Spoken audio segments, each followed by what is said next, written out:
So hello everyone, welcome to the Pahadi Talim Foundation, a dedicated YouTube channel for civil service aspirant. So आज का जो हमारा video lecture रहने वाला है वो रहने वाला है Indian defence technology.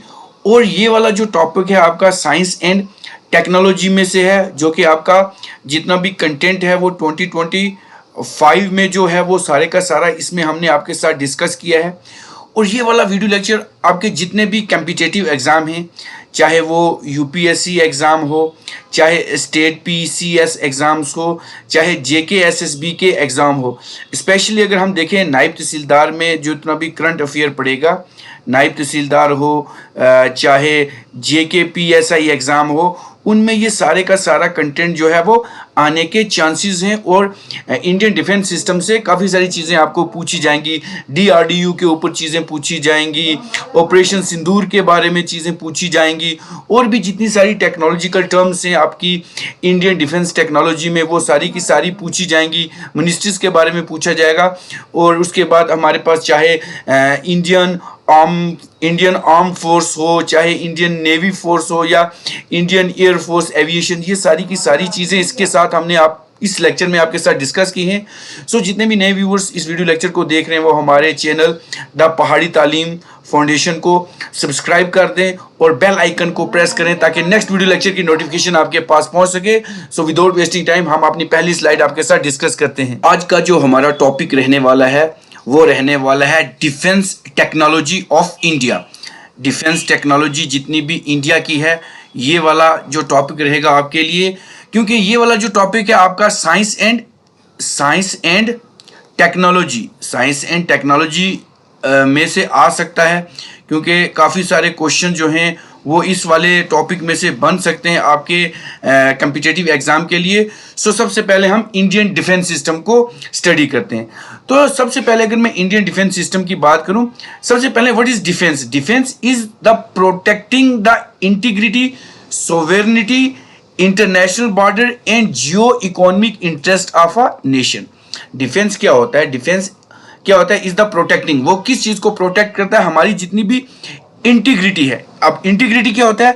The quality of being honest and have a strong moral principle. उसके बाद हमारे पास आ जाता है सोवेरेनिटी। सोवेरेनिटी क्या होता है? The idea of having supreme authority over definite territories, जो सुप्रीम अथॉरिटी है। उसके बाद हमारे जितने भी इंटरनेशनल बॉर्डर हैं, उसके बाद जितनी भी जियो इकोनॉमिक इंटरेस्ट हमारा नेशन का है, वो सारे का सारा डिफेंस में आता है। मतलब हमारी इंटीग्रिटी हो गई, हम कितने अपनी कंट्री के प्रति ऑनेस्ट हैं, जिम्मेदार हैं, कितने लॉयल हैं। हमारी जो सोवेरेनिटी है, हमारे जो आइडिया है सुप्रीम अथॉरिटी का, वो टेरिटरी के ऊपर डिफाइन होता है। So it's mean the control, it's mean the country has its own independent authority and is not control of any external entities. मतलब खुद ब खुद उसको कंट्रोल करती है।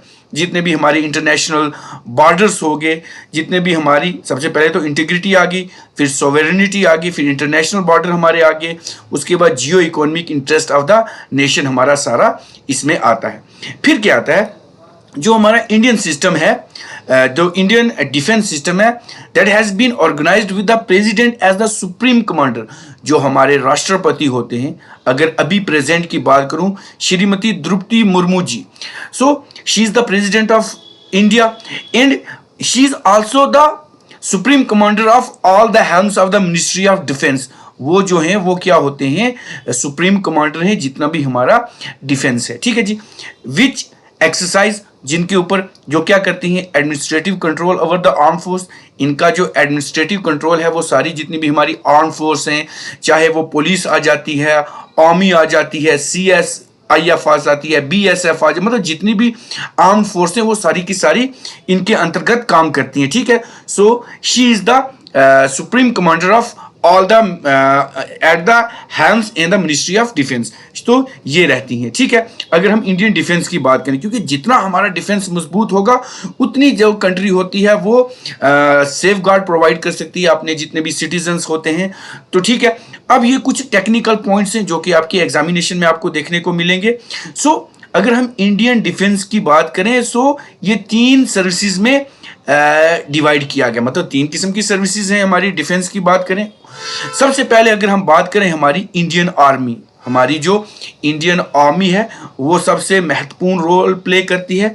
अगर स्टैटिक्स की बात करेंगे इंडियन डिफेंस की, तो यहाँ पे पूछेंगे जी बताएं जो एक्टिव पर्सनल हैं वो कितने हैं। तो अगर हम एक्टिव इंडियन पर्सनल की, इंडियन आर्मी की बात करें तो 1.3 मिलियन एक्टिव पर्सनल हैं, organised under 6 operational and 1 training command. तो वो ऑर्गेनाइज किए गए हैं, 6 जो हैं हमारे ऑपरेशनल हैं और एक जो है हमारे ट्रेनिंग कमांड में आते हैं, अंतर्गत ये सारी आती हैं। अब हम अगर बात करते हैं नंबर सेकंडली इंडियन एयरफोर्स, हमारी जितनी भी वायुसेना है, हमारा एविएशन सिस्टम की अगर बात करें तो अवर 1,27,000 एक्टिव पर्सनल हैं हमारे इंडियन एयरफोर्स में, और वो भी ऑर्गेनाइज करी गई है कितने under 5 operational, 1 training and 1 maintenance command. तो ये वाले जो टेक्निकल पॉइंट होंगे ये आपको पूछे जाएंगे जी बताएं एक्टिव पर्सनल्स कितने हैं, उसके बाद पूछेंगे कितने ऑपरेशनल पर्सनल्स हैं, कितने मतलब ट्रेनिंग जो है वो कमांड्स हैं। उसके बाद अगर हम इंडियन एयर फोर्स की बात करेंगे कितने एक्टिव पर्सनल हैं आपके सामने हैं।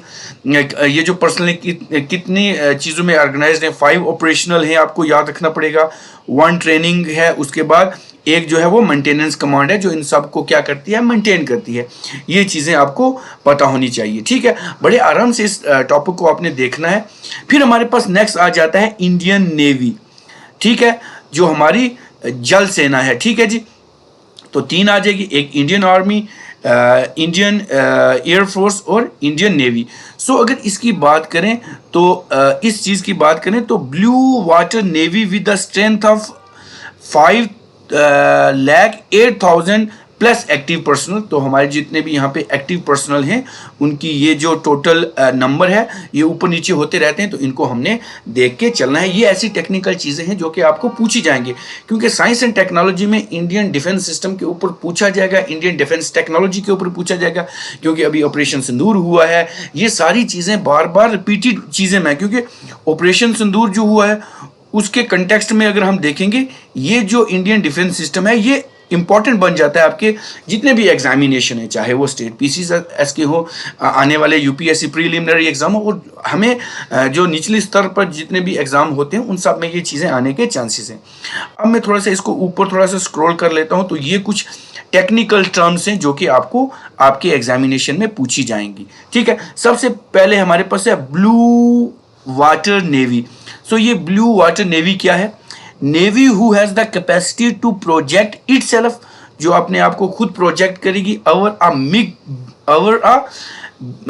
Much bigger maritime area than its maritime border. मतलब ये बहुत बिगर एरिया में काम करेगी जो ब्लू वाटर नेवी होगी।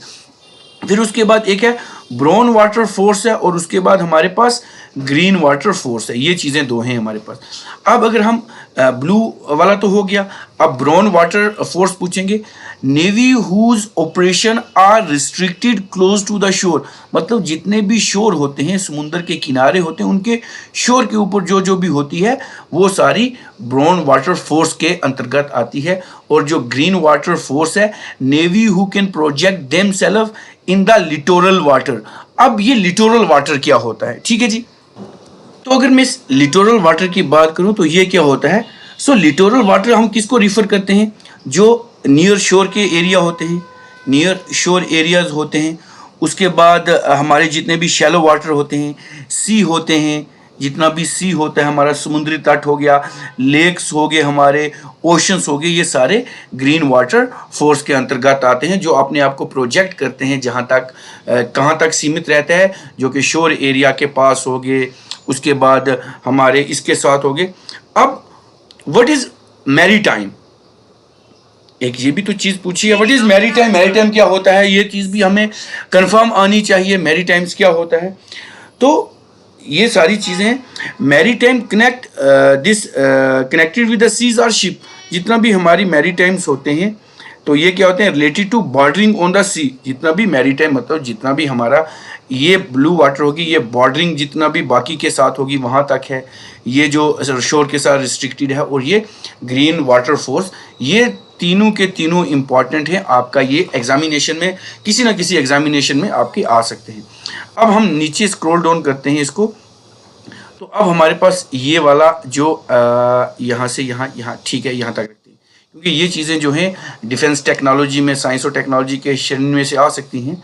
तो मिनिस्ट्री ऑफ डिफेंस की अगर मैं बात करूं, तो सबसे पहले the ministry of defence comprises 5 department. इसके अंतर्गत 5 डिपार्टमेंट्स आते हैं, जिसमें हमारा आ गया डिपार्टमेंट ऑफ डिफेंस, जिसको हम DOD कहते हैं। फिर आ जाता है नंबर 2 पे आ जाएगा डिपार्टमेंट ऑफ डिफेंस प्रोडक्शन, जिसको DDP कहते हैं। फिर आ जाता है department of defence and research development, जिसको हम DDR&D कहते हैं। फिर उसके बाद department of ex serviceman welfare आ जाता है, and also known as department of military affairs. तो ये 5 के 5 डिपार्टमेंट्स हैं। इनमें से आपको क्वेश्चन पूछ सकते हैं कि जो मिनिस्ट्री ऑफ डिफेंस है उसमें कितने डिपार्टमेंट कंप्राइजेस हैं, 5 हैं, जिसमें DOD है, DDP है, DRD&DP है और एक्स सर्विसमैन, और जिसको हम department of the military welfare कहते हैं। यहाँ से ये क्वेश्चन आपको देखने को मिल सकते हैं। फिर ये इंफॉर्मेशन एकदम लेटेस्ट रहेगी आपकी डिफेंस एक्विजिशन काउंसिल। ये जो डिफेंस एक्विजिशन काउंसिल है ये क्या होती है? सो ये एक हाईएस्ट डिसीजन मेकिंग बॉडी होती है। ये हाईएस्ट डिसीजन मेकिंग बॉडी होती है with in Indian ministry of defence. मतलब ये एक ऐसी बॉडी होती है जो भी डिसीजन लेना होता है, जंग करनी है, नहीं करनी है, वार करनी है सिचुएशन में, फॉर द मतलब इनका मैटर रहता है डिसीजन करने के लिए फॉर द प्रोक्यूरमेंट मैटर। किसमें? प्रोक्यूरमेंट मैटर में ये जो है डिसीजन मेकिंग करती हैं। तो प्रोक्यूरमेंट मैटर में ये क्या करते हैं? मैटर इंटरफेयर करते हैं, उनके लिए डिसीजन मेकिंग करते हैं। अब ये प्रोक्यूरमेंट मैटर अगर हम डिफेंस के कंटेक्स्ट में देखें, तो ये क्या होता है? ये कुछ ऐसे प्रोसेस होते हैं by which the defence organisation acquire goods, जिनमें उनको कुछ सामान चाहिए, चाहे सर्विसेज चाहिए, the work needed to complete the mission. मतलब जिस भी मिशन मतलब ऑपरेशन सिंदूर हुआ, सपोज आपको मैं एग्जांपल बताऊं, अब इसके लिए जितनी भी सर्विसेज चाहिए, जितना भी गुड्स चाहिए, मिसाइल्स हैं वगैरह, इसके ऊपर तो नेक्स्ट टॉपिक में रखूंगा। तो ये सारी चीज़ें डिसीजन मेकिंग इन्हीं का काम है।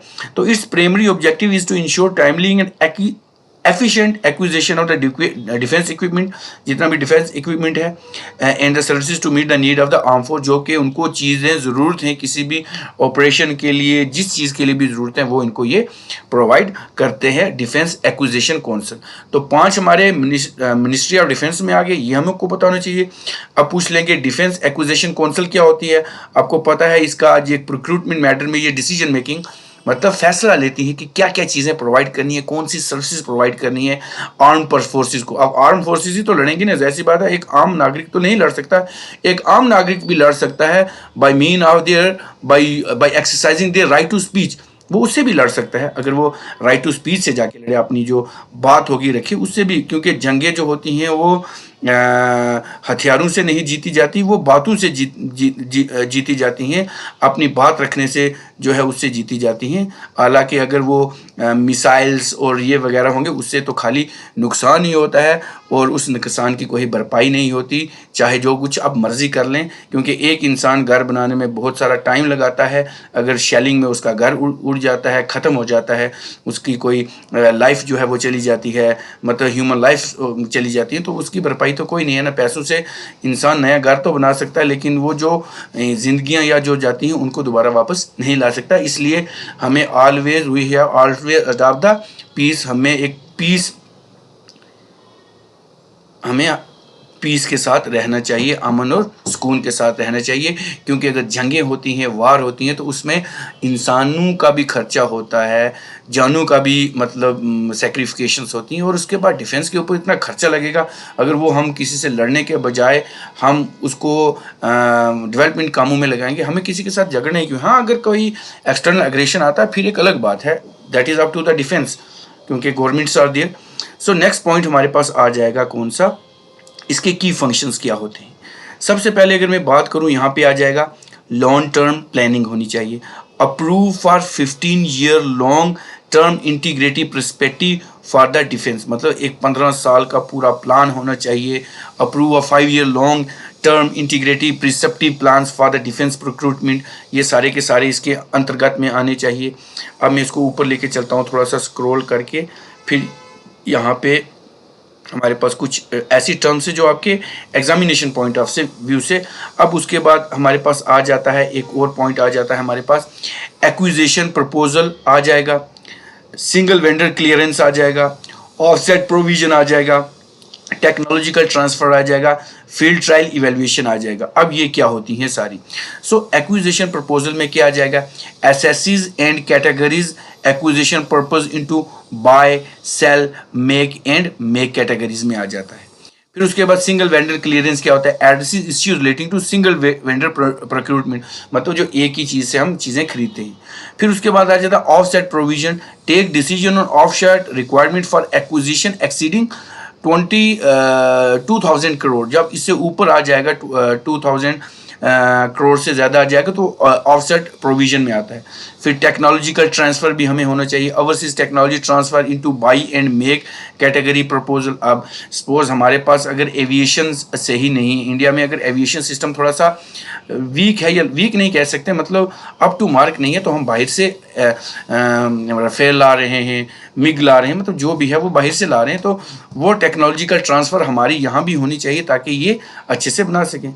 फील्ड ट्रायल इवेल्युएशन होने चाहिए, evaluate the performance of defence equipment in the field trial. मतलब आपने वो फिल्म देखी होगी, काली फिल्म देखी होगी, आई थिंक कौन सी है वो, मुझे भूल गया उसका नाम। तो उसमें वो शाहरुख खान जाता है, तो वहाँ पे क्या करता है जी, किसी जगह में जाके लड़ते हैं तो उसकी वो बंदूकें काम नहीं करती, तो इसलिए मतलब हमें इवाल्वेट ट्रायल भी करना चाहिए, उनको यूज़ भी फील्ड वर्क में करना चाहिए, इसको कैसे चलाते हैं, ये सारे लॉन्ग टर्म में हमें ये सारी चीज़ें अपने अंदर अडॉप्ट करनी पड़ती है। अब अगर हम नेक्स्ट बात करें तो हमारी, क्योंकि डिफेंस मिनिस्ट्री की बात कर रहे हैं, तो यहाँ के जो चेयरपर्सन, यहाँ के जो, यहाँ से थोड़ा सा ऊपर लेके चलता हूँ मैं यहाँ पे। अब अगर इसकी कंपोजिशन की मैं बात करूं तो चेयरमैन कौन से होगा, डिफेंस मिनिस्टर। तो अगर अभी की डिफेंस की मिनिस्टर की बात करूं तो हमारे राजनाथ सिंह हैं। राजनाथ सिंह जो हैं वो हमारे डिफेंस मिनिस्टर हैं। अगर मेंबर्स की बात करूं, चीफ ऑफ डिफेंस स्टाफ आ जाता है, सीडीएस, ये नई पोस्ट आई थी, तो सबसे पहले सीडीएस रावत सिंह थे, हरीश रावत थे, कौन थे वो, आई थिंक हरीश रावत थे, ठीक है ना, हरीश रावत थे, तो उत्तराखंड से वो बिलोंग करते थे, वो सीडीएस थे। अभी नए सीडीएस कौन है वो मुझे आप कमेंट बॉक्स में बताएंगे। फिर चीफ ऑफ आर्मी स्टाफ कौन है, मतलब ये मेंबर होते हैं, navy chief of navy staff, air force के, ये सारे इसके मेंबर होते हैं। अब जो the DAC was formed in 2001, 2001 में बनी थी ये, ठीक है जी। उसके बाद following the group of the ministry recommended on reforming the national security system in response to the Kargil war, मतलब ये जितने भी जो सिस्टम था हमारा, ये आस्ते आस्ते रिफॉर्म कर रहा है। हमारे पास पहले किस किस्म के 3 जनरेशन 5 जनरेशन फाइटर प्लेन हो गए, जो हमारे इक्विपमेंट्स या हथियार हैं वो भी आस्ते आस्ते डेवलप हो रहे हैं। तो मतलब हम क्या कर रहे हैं, रिकमेंडेशन ऑन द रिफॉर्मिंग के हमारी जो नेशनल सिक्योरिटी है। अब S-400 हमारे पास है, कुछ और भी अभी मंगवाने रशिया के साथ डील अप हुई है, आई थिंक मैंने न्यूज़ में सुना था, अब कितनी सही है या कितनी गलत है वो बात की बात है, तो वो भी परचेज़ करने जा रहे हैं। उसके बाद हमारे पास आ जाती है डिफेंस में DRDOs, मतलब DRDO, ठीक, इसको भी आपको पता होना चाहिए DRDO क्या है। So D research development organisation, ये सीधा सीधा कभी कभी क्वेश्चन आपको फुल फॉर्म या DRDO स्टैंड फॉर पूछ लेते हैं। So defence research development organisation, DRDO को कहते हैं। तो अगर इसकी इस्टेब्लिशमेंट की बात करें, इन 1958 में इसकी इस्टेब्लिश हुई थी। इसका जो मेन ऑब्जेक्टिव था, मकसद क्या था, of the military research, military की जितनी भी चीज़ें होंगी उसके ऊपर रिसर्च करना, achieving self reliance in defence technology and the development of advance technology. हमारे लिए जितनी भी एडवांस, आपने उड़ी सर्जिकल स्ट्राइक देखी होगी मूवी, उसमें देखो एक वो इंटर्न होता है, वो एक बाज बनाता है जो कि ड्रोन की शेप में जाके, मतलब टेक्नोलॉजी को एडवांस करना है in diverse areas including missile system. इसके ऊपर तो पूरा एक लेक्चर आएगा, एरोनॉटिक्स, उसके बाद electronics. So the scientific advisory of the defence minister is under the, जो साइंटिफिक एडवाइजरी होती है, ये याद रखना है, ये पॉइंट जो है ये इंपॉर्टेंट पॉइंट है। जो scientific advisory of the defence ministry, वो क्या होता है, is the secretary of the DRDO, ये सेक्रेटरी होते हैं DRDO के, department of defence, and the chairman of DRDO। अब हमारे पास इसका नेक्स्ट पॉइंट रहेगा, हमारा नेक्स्ट पॉइंट रहेगा इसका कंट्रीब्यूशन टू DRDU, कंट्रीब्यूशन क्या रहेगा DRDU का, इंडियन डिफेंस सिस्टम में जो DRDU है इसका क्या कंट्रीब्यूशन है। ठीक है जी, थोड़ा सा नीचे स्क्रॉल करते हैं, थोड़ा काफ़ी स्क्रॉल हो गया ये, आई थिंक यहाँ पे लेके चलते हैं। ठीक है जी, तो इसमें क्या आ जाएगा, सबसे पहले हमें क्या चाहिए, हमें मिसाइल सिस्टम चाहिए। अब अग्नि सीरीज ऑफ द डिटरेंस, उसके बाद इन्होंने जो कंट्रीब्यूशन दिया, पृथ्वी मिसाइल दिए हैं हमें, आकाश डिफेंस सिस्टम दिया है, नॉग फॉर वेरियस एप्लीकेशन, ये मिसाइल हैं। उसके बाद एरोस्पेस टेक्नोलॉजीज हमारी हैं जिसमें LCA, तेजस, PSLV, GSLV और सैटेलाइट लॉन्च हमें इन्होंने दिए हैं। उसके बाद रिडार्स एंड EV सिस्टम दिए हैं जिनमें कौन कौन से हैं, Arudra, Rohini, radar, electronic warfare achievement इन्होंने दी है। उसके बाद नेवल सिस्टम दिया है जिसमें सोनार सिस्टम है, ब्रह्मोस सुपरसोनिक क्रूज मिसाइल दिए इन्होंने। उसके बाद आर्मर्ड व्हीकल दिए हैं, अर्जुना टैंक इन्होंने दिए हैं, UVAs एंड ड्रोन दिए हैं, UAVs। उसके बाद सर्विलेंस जिसमें हम कम्बैट UAVs करते हैं, एडवांस मिनी ड्रोन टेक्नोलॉजीज, ये सारी हमें इनके द्वारा जो है अचीवमेंट है DRDU की, ये हमें मिली है। सो अगर बिसाइड इसके बात करें, अगर इसके अलावा बात करें, DRDU play an important role in the development of nuclear capacities, हमारी जितनी भी न्यूक्लियर कैपेसिटीज़ हैं उनको डेवलपमेंट करता है, साइबर सिक्योरिटीज़ को बिल्टअप कर रहा है, बायोमेडिकल टेक्नोलॉजीज़ के लिए है, स्ट्रेटेजिक टेक्नोलॉजीज जिसमें हमारे AI क्वांटम टेक्नोलॉजीज़ हैं ये यूज़ हो रही हैं। तो ये सारी की सारी चीज़ें हमारी लॉन्ग टर्म में इसीलिए बेनिफिट है। अब ये कुछ इम्पॉर्टेंट एप्लीकेशंस रहेंगी, मतलब ये क्वेश्चन आई थिंक एक बार UPSC एग्ज़ाम में भी आया था एप्लीकेशन के ऊपर, छोटा मोटा क्वेश्चन दिखने को तो है लेकिन ये UPSC एग्ज़ाम में आया था, आई थिंक 24 या 3 में आया था, कभी आया था मुझे ध्यान नहीं रहा। Spraying pesticide on crop field drone की मदद से, ये भी आया है। Inspecting the crater of the active volcano, ये भी ड्रोन की एप्लीकेशन मदद से आया है। Collecting breath sample from the spouting well for DNA analysis, ये सारे का सारा जो है हमें इनसे मिला है। अब हमारे पास नेक्स्ट चीज़ आ जाती है NTRO, ये भी बहुत इंपॉर्टेंट है। सो NTRO क्या है, national technical research organisation. So इसका क्या काम है, technical intelligence agency under the national security advisor in the prime minister office which operate an autonomous organisation, ये एक ऑटोनोमस ऑर्गेनाइजेशन है। इसके ऑब्जेक्टिव्स क्या हैं, इनके ऑब्जेक्टिव्स क्या हैं।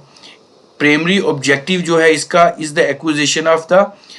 एक्विजिशन, क्या कर रहे हैं ये, आई थिंक थोड़ा सा सिस्टम में प्रॉब्लम है तभी ये, तो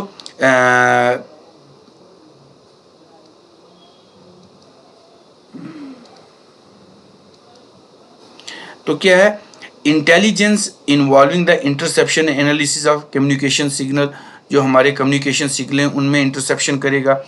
उसके बाद अगर मैं बात करूँ इमेजिनरी जो टेक्नोलॉजीज इंटेलिजेंस हैं वो देगा। उसके बाद एंड साइबर इंटेलिजेंस में मदद करेगा हमारी, ठीक है, ये चीज़ें हमारी आ जाएंगी उसके अंतर्गत।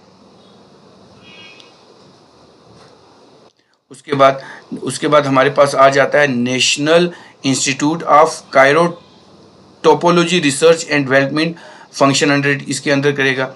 फिर ये जो टॉपिक है हमारा CDS chief of defence staff, ये वाला बहुत इंपॉर्टेंट है, नया कंसेप्ट आया है।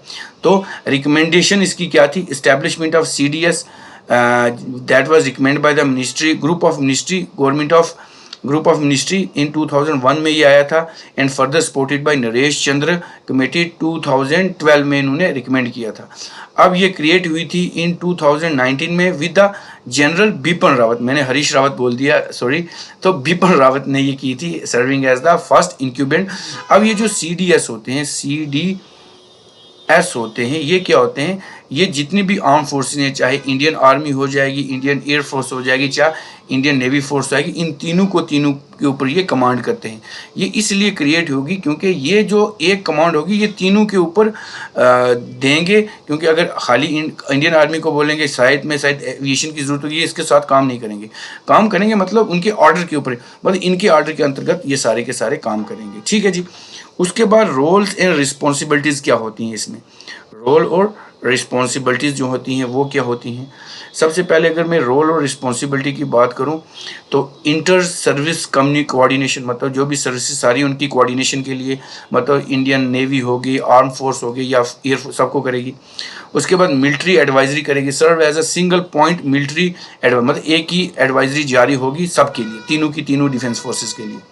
डीएमए एज अ हेड, मतलब डीएमए हेड होगा क्या, head the military department of military affair our saving inter services procurement and decision, सारे डिसीजन वो लेंगे। डायरेक्टिव्स क्या होंगे इसके, directives providing directives to the service chief, उनको करेंगे through without direct command authority, direct command authority को नहीं, उनको करेंगे तो वो आगे काम चलना शुरू हो जाएगा। उसके बाद आएगा rank and authorities. CDS is a 4th star general and a head of the department of 4 star head होता है हमारा। उसके बाद nuclear command committee serve as a advisor at NCA, जो न्यूक्लियर कमांड एडवाइजरी उसमें क्या करते हैं, ये चीफ का जो रोल, एडवाइजर का जो है रोल, वो भी सर्व करते हैं। सो ये जो इंडियन डिफेंस टेक्नोलॉजी थी, इंडियन डिफेंस टेक्नोलॉजी के ऊपर मतलब करंट अफेयर में से ही आ सकता है ये टॉपिक। 2025 और 2026 के जितने भी आपके एग्ज़ाम हैं उनमें से आ सकता है। सो ये वीडियो लेक्चर आपको कैसा लगा आप हमें कमेंट करके बता सकते हैं। इस वीडियो को ज़्यादा से ज़्यादा लाइक करें, अपने फ्रेंड्स के साथ शेयर करें और हमारे चैनल को सब्सक्राइब कर दें। मिलते हैं एक नए लेक्चर के साथ। Till then take care, good bye.